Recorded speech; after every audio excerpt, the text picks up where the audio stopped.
नमस्ते कक्षा 6 के विद्यार्थियों, मेरा नाम है प्रसाद और आप सभी का आज की इस गणित की क्लास में मैं स्वागत करता हूं। और आज की इस गणित की क्लास में हम गुणज, गुणनखंड, भाज, अभाज, विभाज्यता, मसप एवं लसप के बारे में कुछ जानकारी हासिल करेंगे। सो बिना किसी क्षण गवाए आज का ये वीडियो हम शुरुआत करते हैं। परिचय। झूला बहुत मजेदार है मेघा, तुम्हें क्या लगता है? तुम ठीक कह रही हो विधि।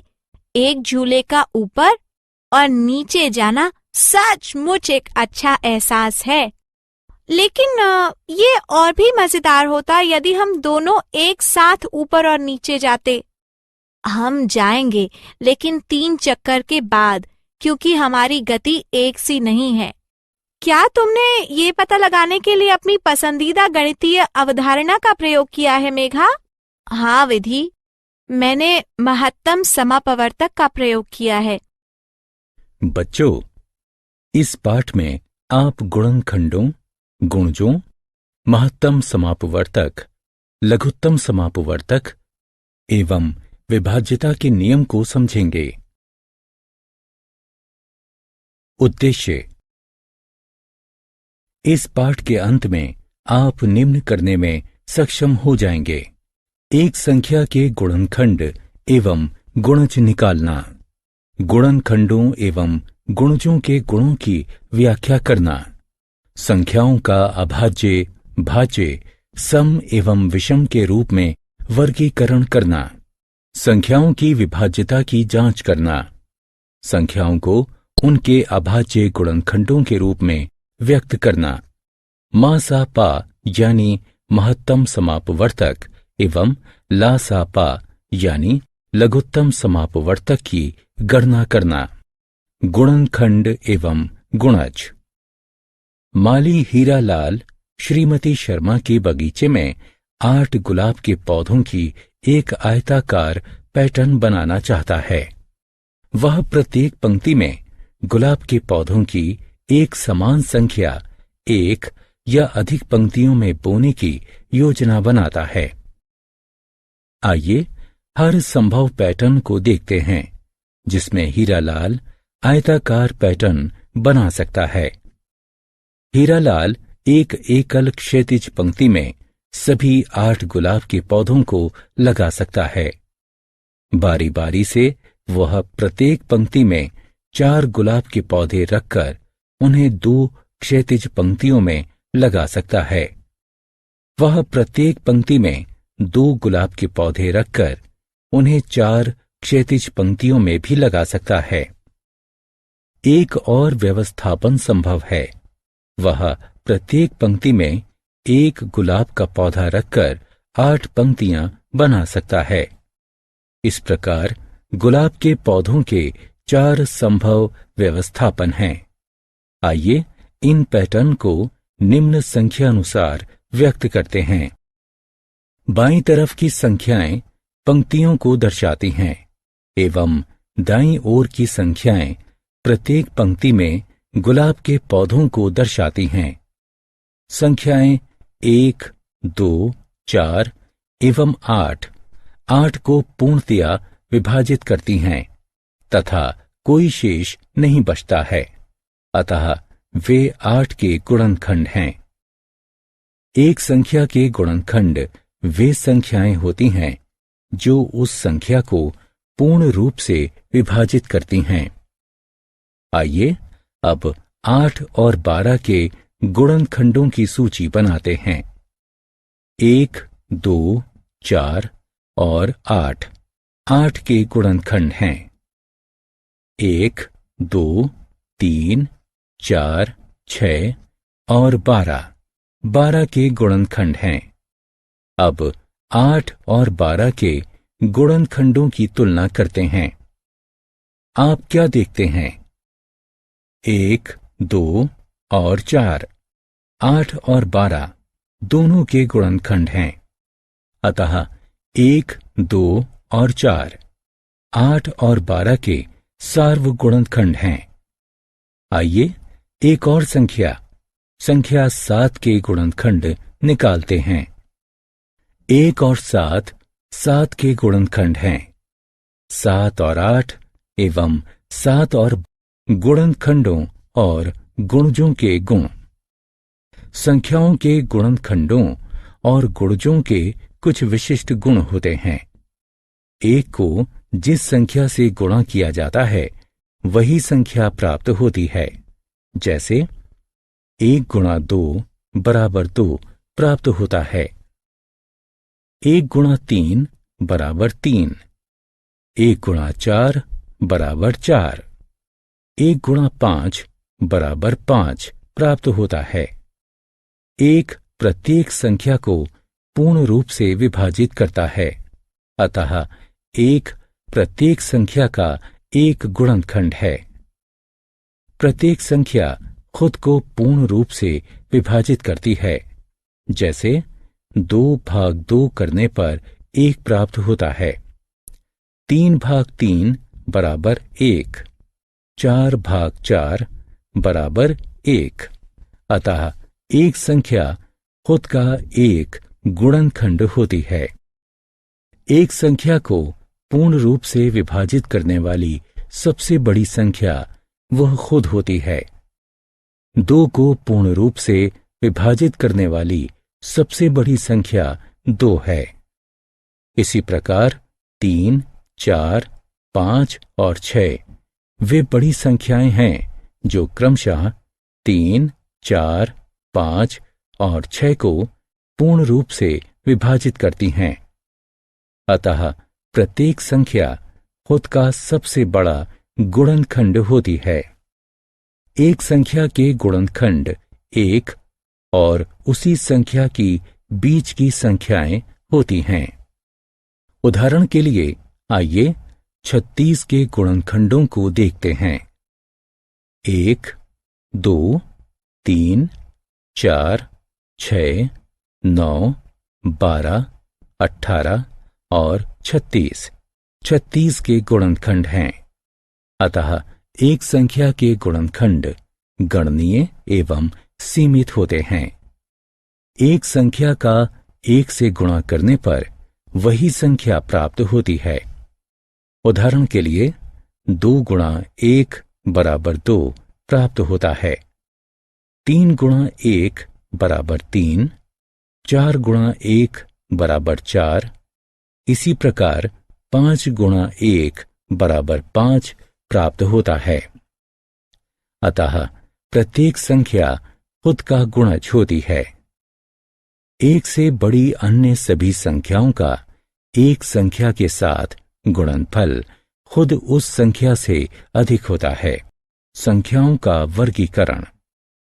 संख्याओं को निम्न प्रकार से वर्गीकृत किया जा सकता है: अभाज्य, भाज्य, सम और विषम। आइए उन्हें एक एक करके देखते हैं। संख्या 7 पर विचार करते हैं। चलिए इसके गुणनखंडों की सूची बनाते हैं। आइए कुछ और संख्याओं एवं उनके गुणनखंडों को देखते हैं। इन संख्याओं के बीच क्या समानता है? इन सभी संख्याओं के केवल 2 गुणनखंड हैं, एक और वो संख्या खुद। वह संख्याएं जिनके केवल 2 गुणनखंड होते हैं, यानी एक और वो संख्या खुद, अभाज्य संख्याएं कहलाती हैं। एक अद्वितीय संख्या है जिसका केवल एक ही गुणनखंड होता है, एक या वो संख्या खुद। इरातोस्थीन्स नामक एक यूनानी गणितज्ञ ने 1 से 100 के बीच की अभाज्य संख्याओं का पता लगाने के लिए एक सरल विधि तैयार की थी। चलिए इस विधि को देखते हैं। हम 10 कॉलम की एक तालिका बनाते हैं। प्रथम कॉलम में हम 1 से लेकर 10 तक की संख्याओं की सूची रखते हैं। दूसरी तालिका में हम 11 से लेकर 20 तक की संख्याओं की सूची रखते हैं। आगे भी इसी प्रकार संख्याएं रखते हैं। इस प्रकार अंतिम कॉलम में हम 91 से लेकर 100 तक की संख्याओं को रखते हैं। हम उन संख्याओं को काट देते हैं जो अभाज्य नहीं हैं। एवं उन संख्याओं पर घेरा बनाते हैं जो अभाज्य हैं। एक अभाज्य नहीं है क्योंकि इसका केवल एक गुणनखंड है, हम इसे काट देते हैं। 2 एक अभाज्य संख्या है क्योंकि इसके ठीक 2 गुणनखंड हैं, हम इस पर एक घेरा बनाते हैं। हम 2 के सभी गुणजों को काट देते हैं। 3 अभाज्य है, हम इसके चारों तरफ एक घेरा बनाते हैं। हम 3 के सभी गुणजों को काट देते हैं। हम यह प्रक्रिया तब तक जारी रखते हैं जब तक कि 1 से लेकर 100 तक की सभी संख्याओं पर घेरा न लग जाए या फिर उन्हें काट न दिया जाए। इस तालिका को इरतोस्थीन्स की छलनी कहा जाता है। आत्म मूल्यांकन। स्तंभ का में दिए गए विवरणों का स्तंभ बा में दी गई संख्याओं के साथ मिलान कीजिए।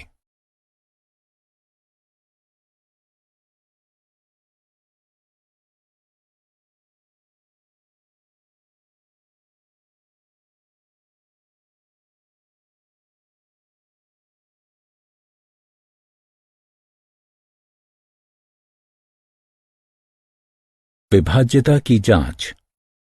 एक संख्या दूसरी संख्या से पूर्णतया विभाज्य कही जाती है यदि विभाज्य संक्रिया से कोई शेष नहीं बचता। हालांकि वास्तविक विभाजन द्वारा विभाज्यता का निर्धारण करने में काफी समय लगता है, अतः 2, 3, 4, 5, 6, 8, 9, 10 और 11 द्वारा संख्याओं की विभाज्यता की जांच करने के लिए विभिन्न परीक्षणों को तैयार किया गया है। आइए एक एक करके उन्हें देखते हैं। कुछ संख्याओं पर विचार करते हैं। 40, 34, 78, 36, 32। आइए इन्हें 2 से विभाजित करते हैं। 2 इन सभी संख्याओं को पूर्ण रूप से विभाजित करता है एवं कोई शेष नहीं बचता है। आइए कुछ और संख्याओं पर विचार करते हैं। 51, 45, 37, 79, 33। चलिए इन्हें भी 2 से विभाजित करते हैं।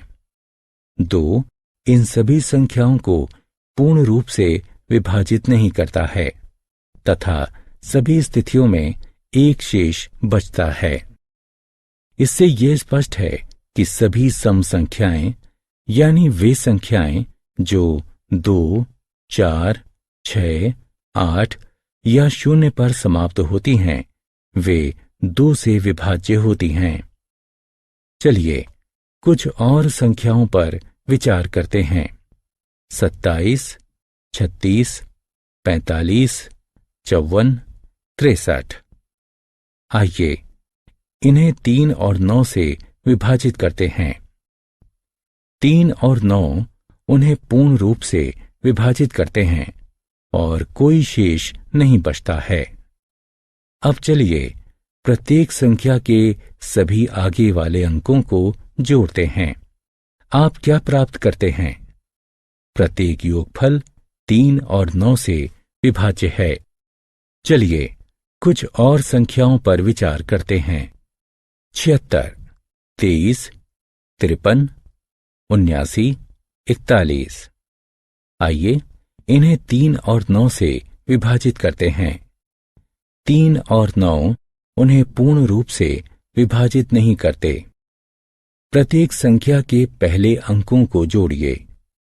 आप क्या प्राप्त करते हैं? योगफल 3 और 9 से विभाजित। चलिए कुछ और संख्याओं पर विचार करते हैं। 20, 35, 45, 50, 60। आइए इन्हें 5 से विभाजित करते हैं। 5 इन सभी को पूर्ण रूप से विभाजित करता है। अब संख्याओं के अंतिम अंकों को देखिए। वे या तो 5 हैं या शून्य हैं। इन संख्याओं पर विचार करते हैं। 90, 50, 60, 70, 40। आइए इन्हें 10 से विभाजित करते हैं। 10 इन्हें पूर्ण रूप से विभाजित करता है। सभी संख्याएं जो 10 से विभाज्य हैं वे शून्य पर समाप्त होती हैं। कुछ और संख्याओं पर विचार करते हैं। 46, 73, 89, 72, 51। ये संख्याएं न तो 5 से विभाज्य हैं और न ही 10 से। इनमें से कोई भी 5 या शून्य पर समाप्त नहीं होती है। अतः हम कह सकते हैं कि यदि एक संख्या के अंतिम अंक 5 हों या शून्य हो तब वह संख्या 5 से विभाज्य होती है, और यदि एक संख्या का अंतिम अंक शून्य है तब वह संख्या 10 से विभाजित होती है। चलिए अब कुछ और संख्याओं पर विचार किया जाए। 9383, 7986, 8382। दाएं से शुरू करते हुए विषम और सम स्थानों पर स्थित अंकों को अलग अलग जोड़िए। योगफलों के बीच का अंतर या तो शून्य होगा या 11 होगा, जो कि दोनों 11 से विभाज्य हैं। कुछ और संख्याओं पर विचार करते हैं। 4231, 5466। योगफल का अंतर 4 और 1 है, जो कि 11 से विभाज्य नहीं है। अब संख्या 16 पर विचार करते हैं। 8 16 को पूर्ण रूप से विभाजित करता है। 8, 2 और 4 के गुणनखंड भी 16 को पूर्ण रूप से विभाजित करते हैं। अतः हम कह सकते हैं यदि एक संख्या दूसरी संख्या को पूर्णतया विभाजित करती है तब इसके आत्म मूल्यांकन सही विकल्प को उठाकर उसके संगत स्थान पर रखें। अभाज्य गुणनखंडन। एक संख्या का गुणनखंडन एक संख्या को उसके गुणनखंड के रूप में व्यक्त करना है। इस प्रकार 48 को 12 गुणा 4 के रूप में व्यक्त करना गुणनखंडन है। इसी प्रकार 6 को 3 गुणा 2 के रूप में लिखना भी गुणनखंडन है। लेकिन दोनों के बीच एक अंतर है। 48 के गुणनखंड भाज्य हैं, जबकि 6 के गुणनखंड अभाज्य हैं। एक संख्या को उसके अभाज्य गुणनखंडों के गुणनफल के रूप में व्यक्त करना अभाज्य गुणनखंडन कहलाता है। आइए कुछ संख्याओं पर अभाज्य गुणनखंडन का प्रदर्शन करते हैं। 48 बराबर 12 गुणे 4। 12 3 गुणे 4 है, इसलिए 48 को 3 गुणे 4 गुणे 4 के रूप में गुणनखंडित किया जा सकता है। 4 2 गुणा 2 है, इसलिए 48 को 3 गुणे 2 गुणे 2 गुणे 2 गुणे 2 के रूप में गुणनखंडित किया जा सकता है। 48 को अब उसके अभाज्य गुणनखंडों में व्यक्त किया गया है। अभाज्य गुणनखंडनों को गुणनखंड वृक्ष की सहायता से चित्रीय रूप में भी व्यक्त किया जा सकता है। अभाज्य संख्याओं से विभाजन की पुनरावृत्ति करते हुए बड़ी संख्याओं को अभाज्य गुणनखंडित किया जाता है, जब तक कि भागफल खुद अभाज्य संख्या प्राप्त नहीं हो जाता। आइए विभाजन विधि द्वारा 430 का अभाज्य गुणनखंडन करते हैं। सर्वप्रथम हम 430 को अभाज्य गुणनखंड 2 से विभाजित करते हैं। तत्पश्चात हम भागफल 215 को अभाज्य गुणनखंड 5 से विभाजित करते हैं एवं भागफल 43 प्राप्त करते हैं। चूंकि 43 एक अभाज्य गुणनखंड है, 43 से विभाजित करने पर भागफल 1 प्राप्त होता है। 430 को अभाज्य गुणनखंडों के गुणन के रूप में व्यक्त कीजिए। अभाज्य गुणनखंडनों के प्रयोग। अभाज्य गुणनखंडन 2 महत्वपूर्ण प्रयोगों के लिए लिया जाता है। वे निम्न की गणना करने के लिए हैं। मा सा पा यानी महत्तम समापवर्तक एवं ला सा पा यानी लघुत्तम समापवर्तक। मा सा पा महत्तम समापवर्तक। महत्तम समापवर्तक यानी मा सा पा 2 या अधिक संख्याओं के सभी सार्व गुणनखंडों में सबसे बड़ा गुणनखंड होता है। आइए 12, 15 एवं 18 का मा सा पा निकालते हैं। 12 बराबर 3 गुणे 4, 15 बराबर 3 गुणे 5, 18 बराबर 3 गुणे 6। यहां सार्व गुणनखंड 3 है, अतः 3, 12, 15 एवं 18 का मा सा पा है। आइए अब एक अभाज्य गुणनखंडन के प्रयोग से 36, 45 एवं 90 का मा सा पा ज्ञात करते हैं। 36 बराबर 3 गुणे 3 गुणे 2 गुणे 2। 45 बराबर 3 गुणे 3 गुणे 5। 90 बराबर 3 गुणे 3 गुणे 2 गुणे 5। 36, 45 एवं 90 के अभाज्य गुणनखंडों का बारीक निरीक्षण हमें ये बताता है कि सभी तीनों संख्याओं में 3 गुणा 3 मौजूद है, अतः 3 गुणा 3 बराबर 9। 36, 45 एवं 90 का मा सा पा है। आइए एक वास्तविक जीवन की परिस्थितियों को देखते हैं जहां मा सा पा का प्रयोग किया जाता है। एक आदमी एक ही रस्सी से 40, 65 और 80 फीट गहरे 3 कुओं की गहराई मापना चाहता है। रस्सी की अधिकतम लंबाई क्या होनी चाहिए जो तीनों कुओं की गहराई को मापने के लिए पूर्णतया पर्याप्त हो? 3 कुओं की गहराई मापने के लिए रस्सी की लंबाई को तीनों गहराइयों का गुणनखंड होना चाहिए। इसके अतिरिक्त इसे मा सा पा होना चाहिए ताकि गहराई को प्रयत्नों की न्यूनतम संख्या में मापा जा सके। आइए 3 गहराइयों को उनके अभाज्य गुणनखंडों में व्यक्त करते हैं। 40 बराबर 2 गुणे 2 गुणे 2 गुणे 5। 65 बराबर 13 गुणे 5। 80 बराबर 2 गुणे 2 गुणे 2 गुणे 2 गुणे 5।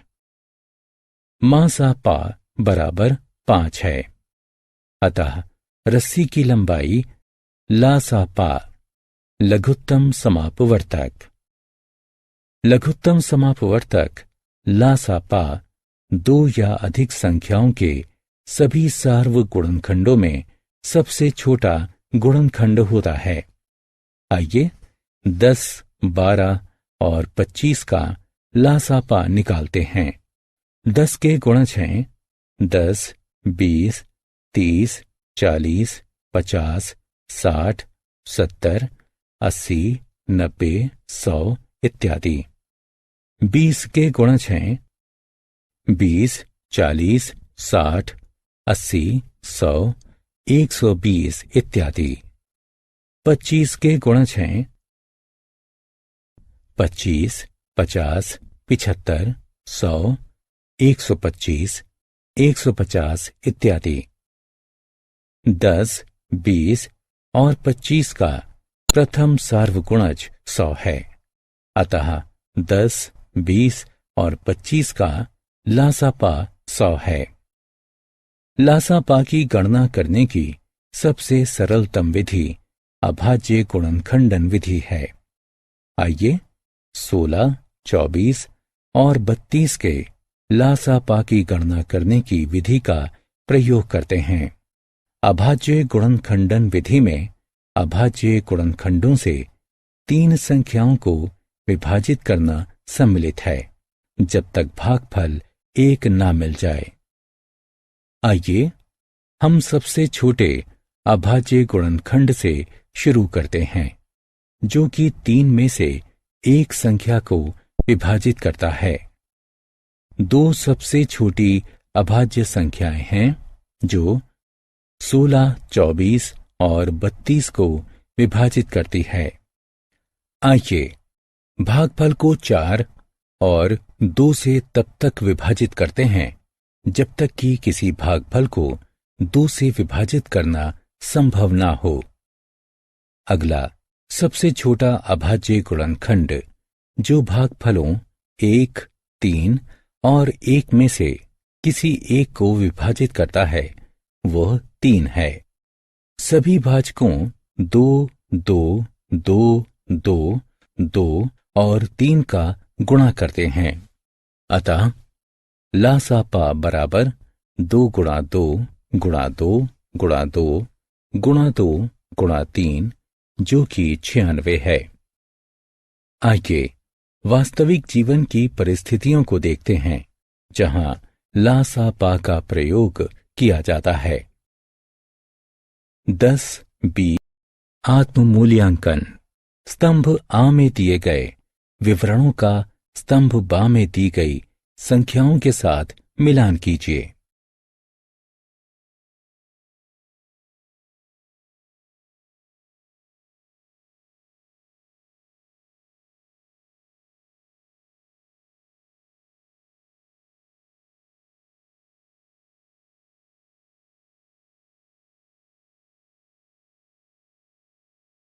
सारांश। आइए हमने जो कुछ सीखा है उसे संक्षेप में दोहराएं। एक संख्या का गुणनखंड उस संख्या को पूर्ण रूप से विभाजित करता है। सह अभाज्य गुणनखंडों का सार्व गुणनखंड 1 होता है। एक संख्या के गुणनखंड सीमित होते हैं। एक संख्या के गुणज एक संख्या के दूसरी संख्या के साथ गुणनफल होते हैं। एक संख्या के गुणज असीमित होते हैं। अभाज्य संख्याओं के केवल 2 गुणनखंड होते हैं। भाज्य संख्याओं के 2 से अधिक गुणनखंड होते हैं। एक ना तो भाज्य संख्या है और ना ही अभाज्य संख्या है। एक संख्या को उसके अभाज्य गुणनखंडों में व्यक्त करना उस संख्या का अभाज्य गुणनखंडन कहलाता है। महत्तम समापवर्तक मासापा 2 या 2 से अधिक संख्याओं के सभी सार्व गुणनखंडों में सबसे बड़ा होता है। लघुत्तम समापवर्तक लासापा 2 या 2 से अधिक संख्याओं के सभी सार्व गुणनखंडों में सबसे छोटा होता है। आप सभी बच्चों का तहे दिल से धन्यवाद इस वीडियो को फिर से एक बार देखने के लिए।